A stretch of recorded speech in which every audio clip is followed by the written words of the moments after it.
Think that walking is always a safe and healthy habit, but for some seniors, it actually causes more harm than good. That may sound surprising, especially when so many doctors recommend daily walks to stay active and maintain mobility. And in most cases, walking really is a fantastic habit. But not always. There are certain situations, specific health conditions, recovery stages, and hidden risks, where walking too much or walking the wrong way can make things worse instead of better. This isn't fear-mongering. It's simply about understanding when to move forward and when to pause. Listen to your body and adjust your routine. The truth is, the same walk that helps one person feel alive might leave someone else dizzy, sore, or even at risk of falling. And no one's talking about it, not because they don't care, but because they assume walking is harmless. But as we age, everything changes. Blood pressure, joint strength, balance, stamina. What worked at 50 might not work the same way at 75. That's why today we're going to walk through 5 types of people, real, everyday seniors, who may need to take fewer walks right now, or at least walk differently. Each one represents a common but often overlooked health reality. If you've been feeling more tired after your usual walks, or dealing with new pains, or just wondering whether something feels off, this video is especially for you. And if you've never considered walking might need to be personalized, not just prescribed, then what you hear today might just change how you approach movement from this point forward. Stick with us until the end. We saved the most surprising one for last. Now let's get started. Number 1, seniors with unstable blood pressure. It's easy to assume that if your legs work and your heart's beating, you're fine to walk. But for seniors living with unstable blood pressure, whether it spikes suddenly or drops without warning, a simple walk can quietly turn into a serious risk. That's because when blood pressure isn't well regulated, walking can place stress on the cardiovascular system in ways that aren't always obvious in the moment. You might feel lightheaded. You might notice your vision blurring just for a second, or you might not notice anything at all until you find yourself sitting on a curb, or catching your breath against a wall, wondering what just happened. What makes this even trickier is that unstable blood pressure often hides behind daily routines. Maybe you've had a few dizzy spells and brushed them off as nothing, or you felt unusually tired halfway through your usual route and figured you just didn't sleep well. But for those with blood pressure fluctuations, especially those taking medications like diuretics or beta blockers, these small signs could be the body's early warnings that something's out of balance. And the last thing you want is for that imbalance to show itself during a long walk, when no one's around to help.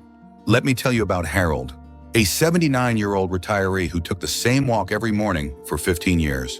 Rain or shine, same path, same pace. But one day, halfway through his usual loop, he felt faint and had to sit down on the sidewalk. A neighbor found him and helped him home. It turned out Harold's blood pressure had dropped sharply that morning because of a change in medication, and the exertion of walking pushed his body past a safe limit.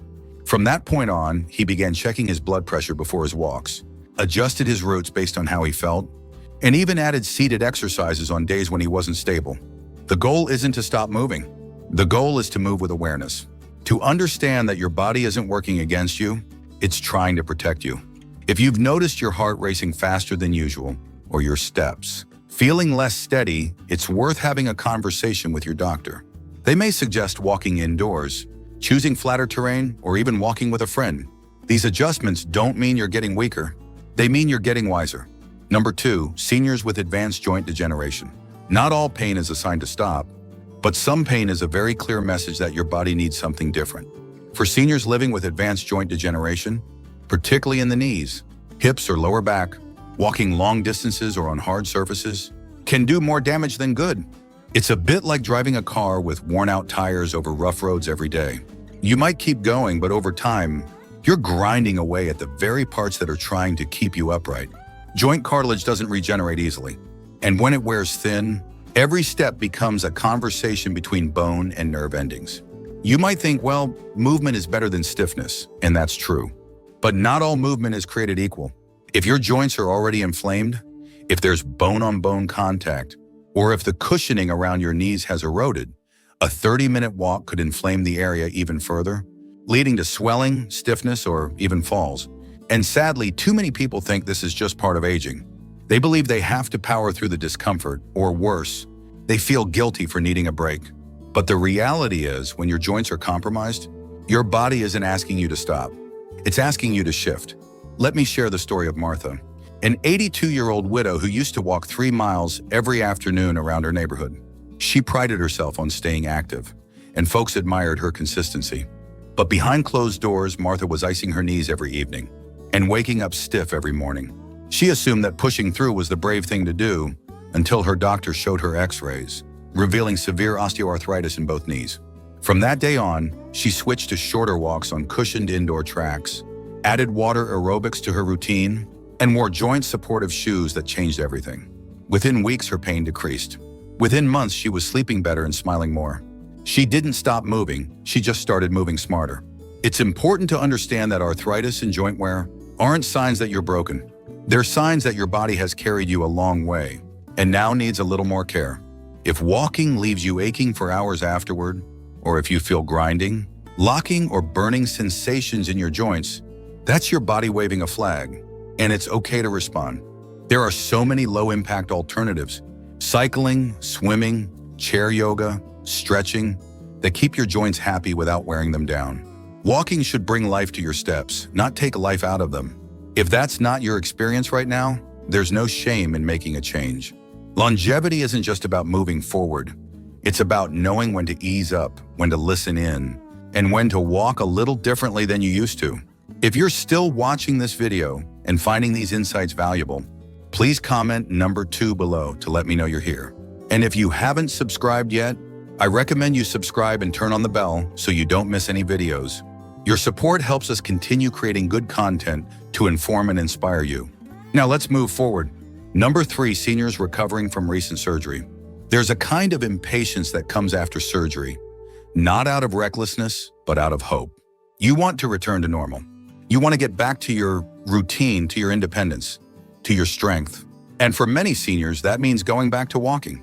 But when your body is still healing, especially after operations involving the spine, knees, hips, or even abdominal organs, jumping back into your old walking habits too soon can quietly reverse your recovery.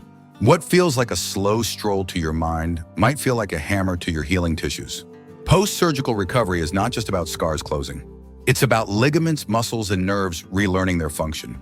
And if you walk before your core strength has returned, before your balance has stabilized, or before inflammation has settled, your body will absorb that strain somewhere, and it often chooses the weakest point. That's why so many older adults who resume walking too quickly after surgery end up back in the hospital with pain, fatigue, or complications that were entirely avoidable. The hardest part? They were trying to do the right thing.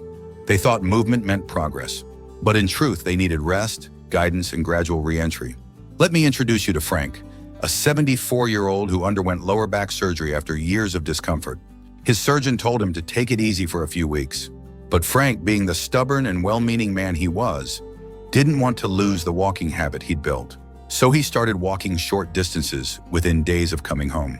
At first, he felt fine, but by the second week, he noticed shooting pain down his leg and a sense of instability he hadn't felt before the operation. His doctor later explained that he had strained the surrounding muscles before they had time to re-engage.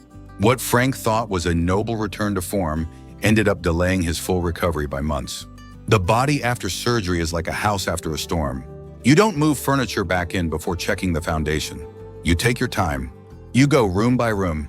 And when doctors recommend physical therapy, they're not just trying to fill your schedule. They're giving you tools to walk again with stability, strength, and confidence. The truth is, your muscles remember, but only if you give them time to rebuild. And pushing too soon doesn't make you strong. It makes you vulnerable. If you've recently had surgery, or even if it's been a few months, don't assume your old pace is the right pace now. Ask your care team what's safe. Listen to your breath, your balance, your fatigue. Every step counts, but only if it's part of a larger plan. Healing isn't about how fast you return. It's about how well you return. And sometimes that means walking less so you can live more. Number 4, seniors with peripheral neuropathy. There's a strange kind of betrayal when your own feet stop sending the right signals to your brain. You might feel numbness, or tingling, or like your socks are bunched up when they're not. That's peripheral neuropathy, the gradual loss of nerve function in the feet and legs. And for seniors dealing with it, walking becomes a very different experience. What used to feel natural starts feeling uncertain. The ground feels uneven. The toes don't always cooperate, and balance becomes something you have to think about. not something your body does automatically. Peripheral neuropathy doesn't just make walking uncomfortable, it makes it dangerous. When your feet don't sense pressure or pain clearly, it's easy to step on something sharp and not notice. It's easy to misjudge a curb or stumble on a crack in the sidewalk. And since many seniors already have slower reflexes, a missed signal can lead to a twisted ankle, a scraped knee, or a fall that changes everything. You might try to compensate by staring down at your feet while you walk, or by taking shorter steps. But that kind of hyper-awareness can exhaust you, both physically and mentally. Let me tell you about Susan, a 70-year-old retired nurse who had lived with type 2 diabetes for decades. She always loved her evening walks, especially at sunset. But over time, she noticed a tingling in her feet that turned into full-on numbness. She stumbled twice in 1 week, nothing major, but enough to shake her confidence. Her doctor confirmed it was peripheral neuropathy and warned her that walking on uneven paths could put her at risk for serious injury. Susan didn't want to give up her walks, so she made some changes. She switched to indoor walking at her local gym, where the floors were smooth and well lit. She added ankle-strengthening exercises. She even got shoes with extra support and a wider base. Walking stopped being risky and started feeling safe again. It's important to understand that peripheral neuropathy isn't just about the nerves. It's about how your brain and body stay connected. When that connection is weak, everything slows down: your reaction time, your balance, your instincts. And if you ignore the signs, hoping they'll go away, the risks only grow. But if you adjust, if you adapt, you can still move through life with dignity and security. If walking feels shaky, if your feet aren't giving you the feedback they used to, it's not a failure. It's a signal. A gentle tap on the shoulder reminding you to modify, not stop. Maybe that means using a cane. Maybe it means walking with a partner. Maybe it means shorter, more mindful walks. But it doesn't mean giving up. The goal is not just to walk, it's to walk without fear. If you're still watching this video and finding these insights valuable, please comment number 4 below to let me know you're here. And if you haven't subscribed yet, I recommend you subscribe and turn on the bell so you don't miss any videos. Your support helps us continue creating good content to inform and inspire you. Now let's move forward. Number 5, seniors with unexplained fatigue or shortness of breath. There's tired, and then there's something else. A kind of fatigue that doesn't go away after rest.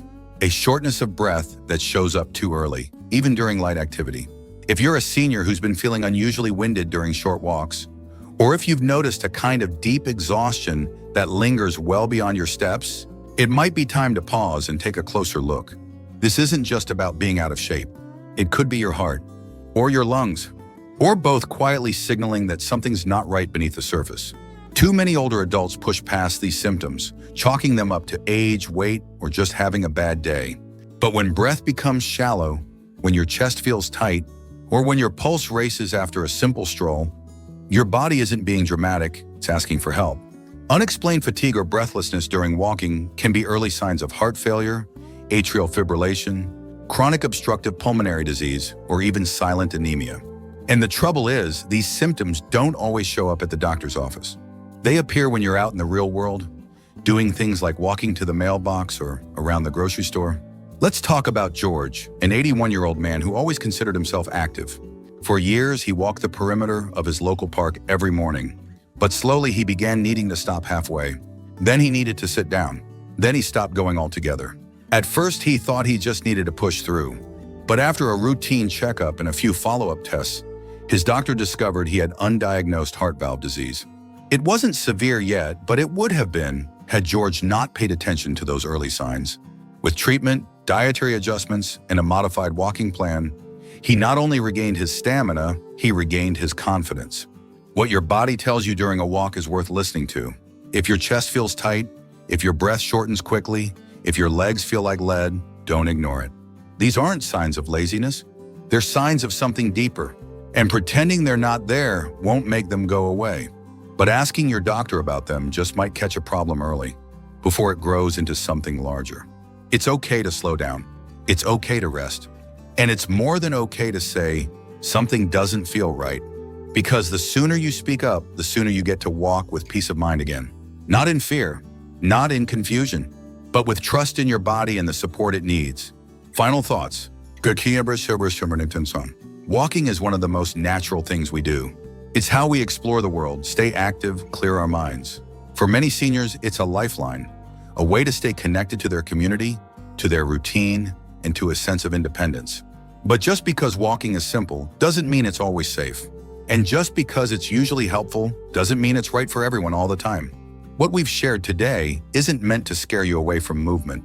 It's meant to invite you into a deeper kind of care, a care that listens, a care that adapts, a care that honors where you are right now, not where you used to be. Maybe you saw yourself in one of these 5 people, or maybe you saw someone you love. If that's the case, don't jump to conclusions, but don't ignore the signs either. Talk to a healthcare provider who understands your history.